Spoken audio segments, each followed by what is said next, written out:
Okay, good day everyone po. Thank you for the wonderful luck session that we had just while ago po. This is recorded February 27 pa din at 9:59 p.m. So, medyo I've just felt so bad. Na-realize ko lang po kasi kaya pala parang sabi ko, parang may kulang sa diniscuss ko kanina at saka parang ang dali-dali, parang ganun. Yun pala, na ano ko, na yung diniscuss ko pala kanina is first half pa lang pala ng ating supposed discussion, ano. Siguro, pasensya na, baka nagutom lang ako or parang imapalaklaing itatay, makikita kayong ang mga tipitsan. But here I am to discuss na lang via video lesson. Yeah, para at least na din, mabalik-balikan natin po yung ating discussion while ago. Yeah. So, sa mga wala naman po, ang main topic natin is about mail merge. O ano ba yung ating mail merge, ano? Ito yung mga ginagamit or it's a powerful tool for us when we want to generate same content like mga certificate, letters na na maraming mga mga tao or mga addresses ang nilalagay mo, pero yung content niya dito is pare-pareho. 'Di ba ang usually na ginagawa natin is one by one tina-type natin yung mga pangalan. Yeah, copy paste and then change the pangalan or yung mga other ano lang.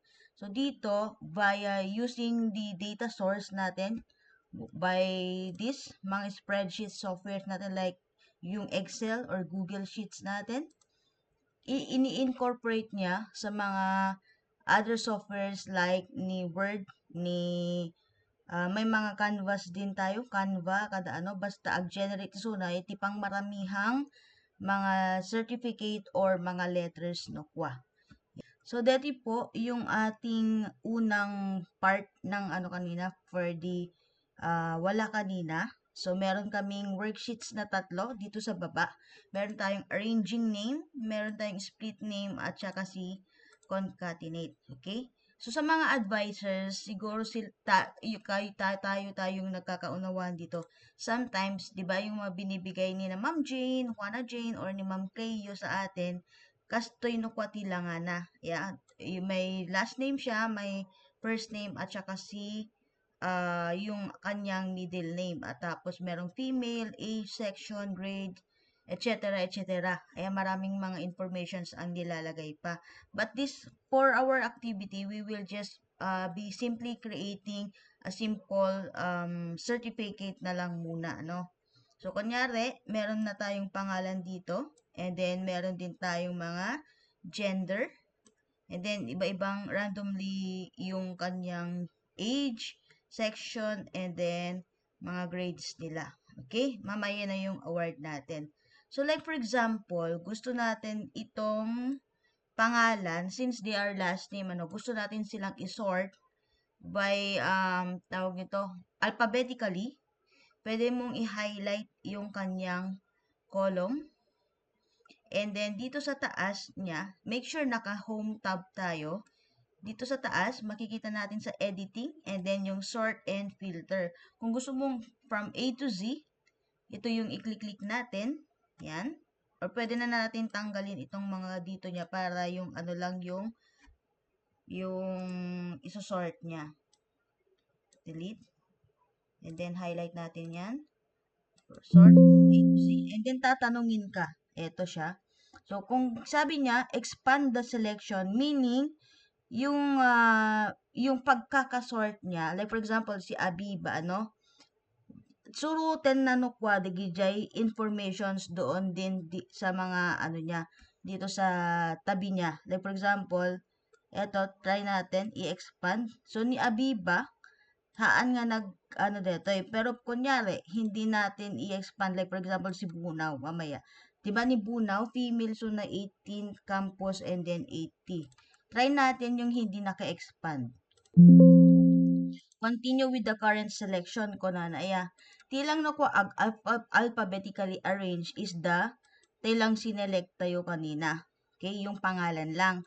While pag expand mo siya, sort mo, and then expand selection. Amin nga DJ, abay ni Bunaw, is sumurot ka DJ, pinag-rearrange ng mga pangalan natin. So, eto, hanapin natin si Bunaw. Andito ni Bunaw. So, tama naman kanina, no? Si Reynelyn is, Bunaw is female, 18 campus, and 80 yung kanyang grade. Okay? Ngayon naman, since na alphabetically arranged na natin, kunyari, and then meron na din tayong mga grades dito, 'di ba pag nag-aano po tayo, nag-award tayo ng Certificate of Academic Excellence, ang grades na kailangan na makuha para makapag-honor siya is 90 to 94. And then from 95 to 97 naman is with high honor, and then 98 onwards to 100, 98 to 100 is with highest honor. 'Di ba usually na ginagawa po natin is pag nakita na natin 90, ay itatype ko with honor or honored. Kaya, what if ang ano natin, hindi lang P50 ang estudyante natin? What if 1,000 yan or what? So, dito na pumapasok yung mga pwede nating gamitin na functions or yung mga formulas na ginagamit natin kay Excel or sa mga spreadsheet software. So, tapno agaramit tayo iti formula na for the sake of this one is ang gagamitin nating function is ni if function, or pag medyo marami yung kailangan niyang i-determine is ang gagamitin natin ifs no kwa at the s na. So, meron kasi tala yung dalawa, equals, if, yan. Kung makikita natin yung naka-blue, if, and meron din naman tayong with with s, ano? So, ito yung gagamitin natin, equals, if, and then you can click that one, or you can press the tab in your keyboard. And then, sabi niya, logical test 1. So, ano't logical test 1? So, detoy, ti-highlight mo no ka, or ti-select tayo no kwa, is no ana DJ i-test tayo. No ana ba DJ kailangan niyang i-determine. So, like for example, sa atin ngayon, ti-determine tayo ket dito nga grade. So, bakit siya naging E1? Kasi dito, yung sa column niya, is naka E, and then dito naman sa bandang row niya is 1. So, naging E1.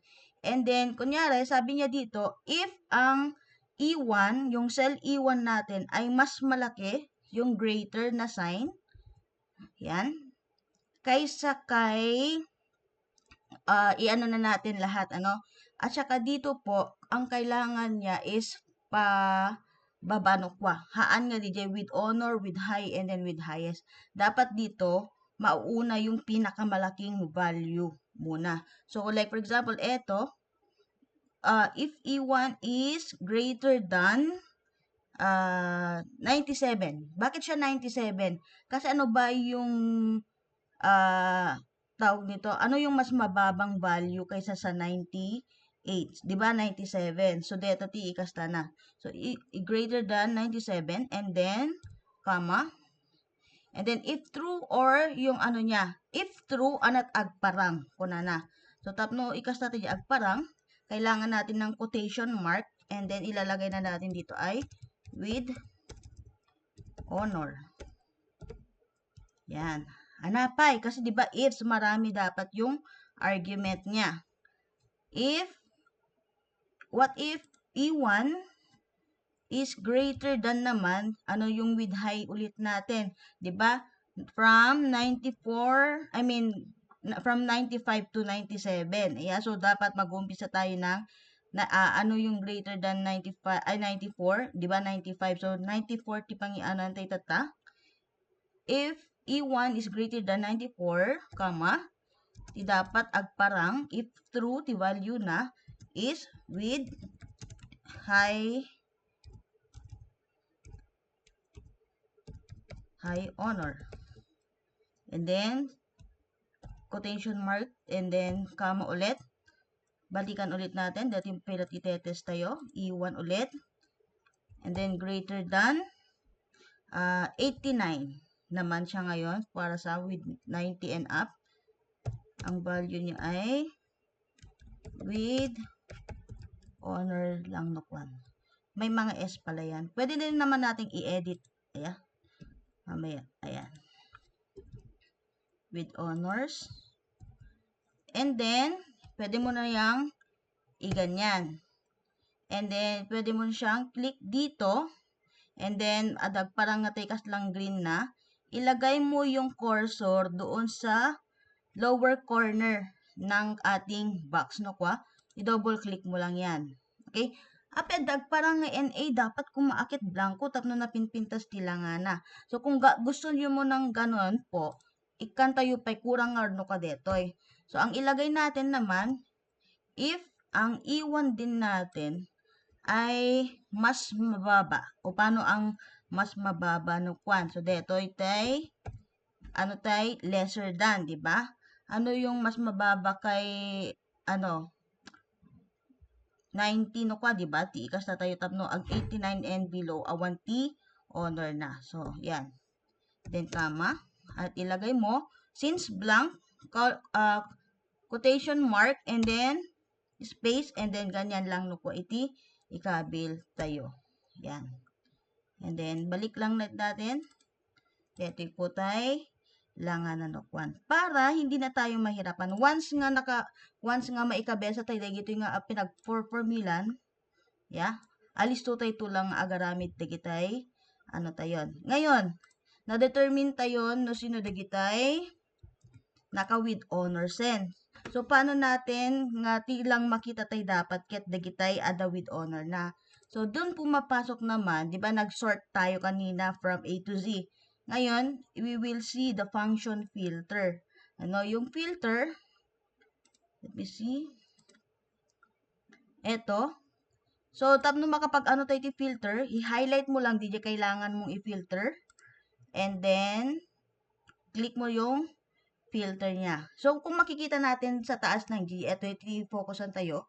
Pag click mo na yung filter, at daag parang nga, dito po. Yeah? So, although pwede din naman lahat ilagyan ng filter ito. Sort mo and then filter. So, lahat na yan. Napananan. And then, filter. So, lahat na kita ada pag-filteran na nokwan. Ayan. Kung gusto mo dito, ang makita mo lang is mga males. Unselect mo lang yung select all. Yan. Female lang tiag parang. Kung gusto mo naman dito, na lang age bracket, ikastam, yung filtering out. So, ngayon, ang gusto natin, i-filter lang dagitay at the with honors na or yung mga may awarding certificate. So, yung blanks, tatanggalin na natin nukwa. Yeah? So, eto na lang po. Out of ilang bata kanina, det ilang ti, at the with honors nan. So, that's the first part. Next naman is the split name. So, tanggalin ko muna ito. Yan. Kunyari, ang kukunin lang natin is dagitay ada with honors na kasi isudalat iyaramidan tayo ti certificate po. Yan. And then, dito, para ma-split mo yung mga pangalan, di ba? Ti papanantay no kwa is tanggalin na lang natin ulit dito. Yan. Or clear. Delete. Dito, sa data, click natin sa taas, data tab, and then dito sa data tools, i-click tayo ni text to columns kunana. And then i-ano tayo DJ, delimiters tayo, so delimited ti kunana. And then dito i-click natin yung comma. Kasi lahat ng mga last name meron siyang comma. And then after the mga first name, meron naman siyang blank. Tapno, makita tayo DJ pa naka-separate na. So, eto, comma. Kung makikita nyo yung data preview, naisi na DJ, last name men. Kasi, lahat ng mga, sabi niya dito, ang delimiters niya, comma. And then, next naman, anapay ti, delimiters, yung mga, dash no kwa. So, dito tayo, dash tayo. And then, i-finish na natin siya. Okay? Nakapag, isunan. And then next is, eto naman, nakapag tayo integer concatenate met nga worksheeten. So, we can copy that. Then, ilagay na natin dito. Ay, wait. Eto muna, tanggalin muna natin to dito. Delete. Dito na muna tayo, split name. Para ma-extract natin yung, di ba pag sinabi natin middle initial, DJ lang, first letter, ikabil tayo. So, ang formula naman nun is equals left, and then, click mo lang yan, or tab, and then, i-select mo muna di text nga pang extra cam. So, eto, C1, and then, comma, numano ka nga characters. Now, ikabil tayo, ket 2. Bakit siya 2? Ket, di ba, may isa lang ti alala ente kumaya.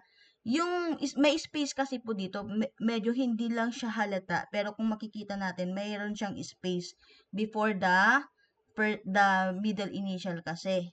Yeah? So, if the space is considered a character, so, ilagay natin na 2 po iyan. Yan.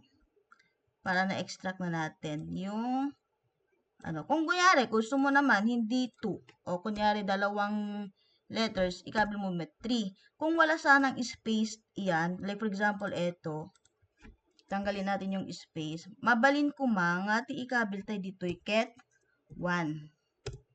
Yan. Tap no pero for the sake of this, lang, i-cast na tayo latang 2 laeng. And then, dito na, copyhin natin yung middle initial dito. Yan. And then, next, concatenate. Ano naman po yung concatenate? Ito yung pagsama-sama ng mga, tawag dito, mga cell range dito sa ating worksheets nukwa. So, dito, kunyari, pagsasamahin ko na, ngayon, instead nga last name ti umunan, di first name para sa certificate natin. So, eto, ti umuna, ang gamitin nating function is equals concatenate. Yan. Yung nasa baba po. And then, we can click that one. And then, yung text 1, nakanot umuna nga text. Okay? So, ti umuna nga text tayo, ket ni B3. Kasi B, ito ayan na column, and then the row is nasa 3. And then, next, di ba no, like for example, nag-ano po tayo ng pangalan, meron siyang space no kwa. Pag meron siyang space, ti ikabil tayo no kwa, ket yung quotation mark, space bar, and then quotation mark. So, lahat po ng mga natin, dapat ada, kama, afterwards, pati diya space no kwan. And then next, so meron siyang pangalan, and then space, and then after nyan, ti sumaro nun? Yung middle initial. And then, comma ulit. And then, after the middle initial, di ba po, may period, pero wala pang space. So, ti ikabil tayo, ikan tayo't kastoy, and then period, and then quotation mark, and then, comma ulit. And then, after kini middle initial, meron tayong space ulit. Tama po ba? So, space bar, and then yan, quotation mark, and then, comma, and then yung last will be the last name. And then, i-enter na po natin. So, dito yan, meron na siyang, tawag nito, meron na siyang na-generate na mga pangalan. And then, to drag and drop na lang para maano lahat. Narigat met, ayan, for formula, enter, click mo lang na ganyan, no, kwan. Okay? And then, we can save this one na po. So, ito na po yung magiging natin. Next, punta po tayo sa template na, no? So, dito sa template natin, kunyari, so meron tayong pangalan dito, and then meron tayong with awards, and then, yung section madalas naman, pag, di ba, the section type cut, may samot dito, yan. And then, eto lang, yung average score niya, and then, yung year, agpapadamit even, digite, aldaw nga pinangikabil. So, kunyari, ilagay natin dito, sa ating template is grade 12 Humes Bonifacio pa din. Tapos, year 2024 na to and 2025. And then, kunyari, ited mo iti 28th day of February. February 2025. At Ilocos Northern National High School. Kung gusto nating palitan to, mabalin met. Oh, and then, pati dagito yan. O sige, i-ano natin since, ano natin.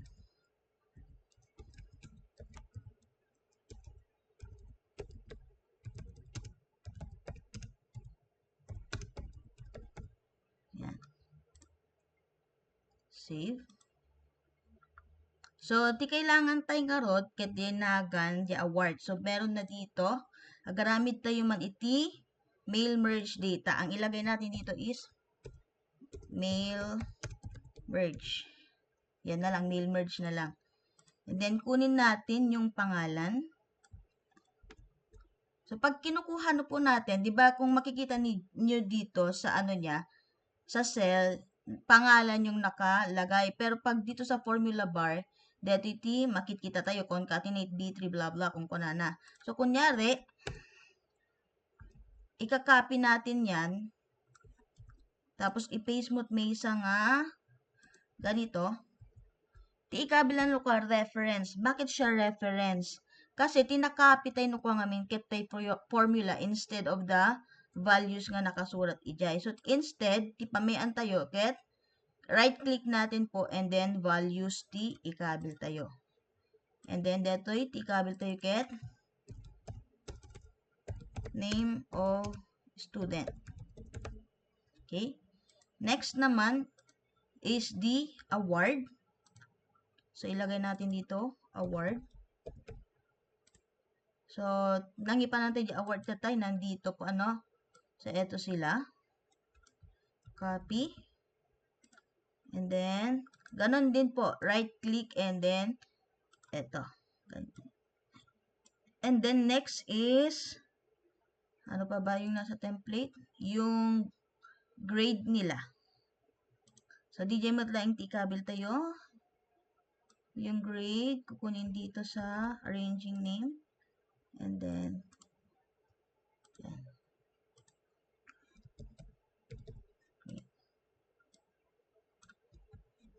So, B. Yan.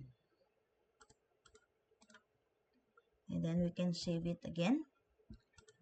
And then, next, sige, lahat na lang to ang nakaganyan.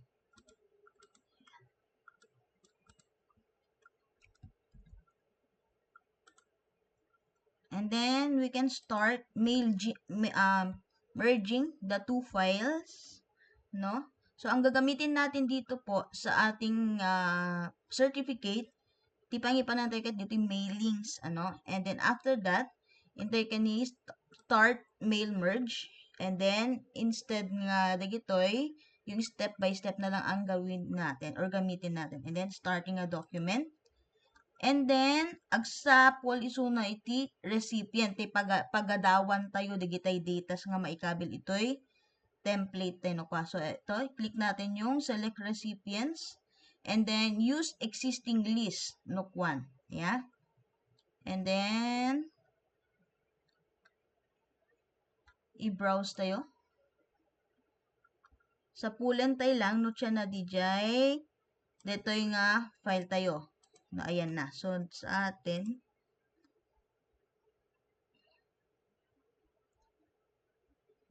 so, ito. And then yan. Open. And then, ayan na, pagadawan tayo. Di ba po, meron tayong apat na worksheet. May arranging name, may split name, concatenate, at saka mail merge. Ayan na, digitay datas pang pagadawan dito, template tayo, kat ito yung mail merge. So, ang ilagay natin dito is the mail merge metnokwa. And then, click natin si OK.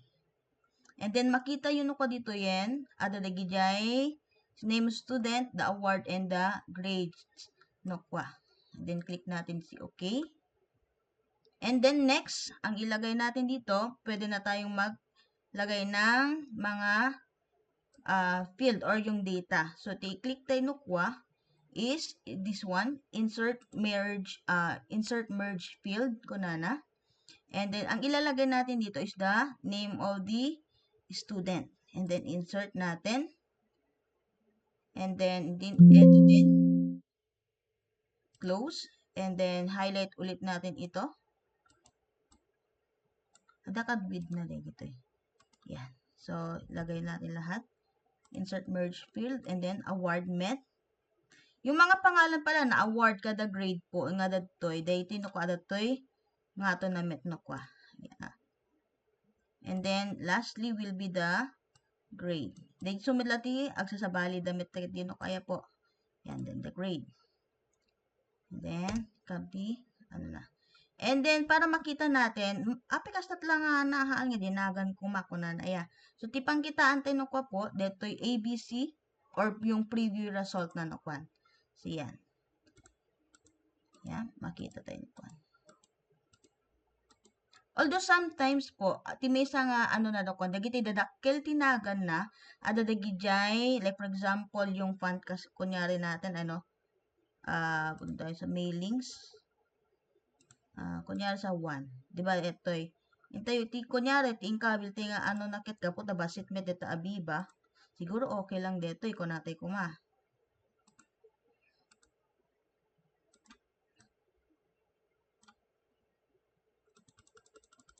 Yan.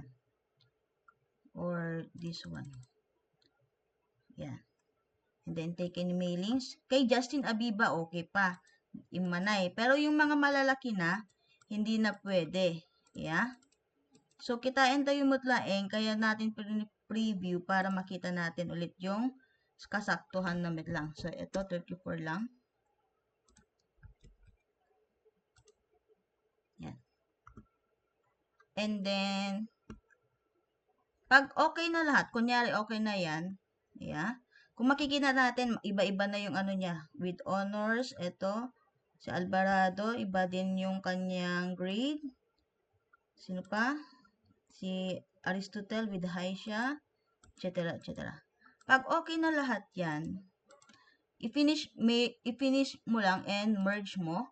And then sasabihin niya sa'yo or tatanungin kanya, meron siyang tatlong option. First is the edit individual document. Pag maggaganon po, click natin yan.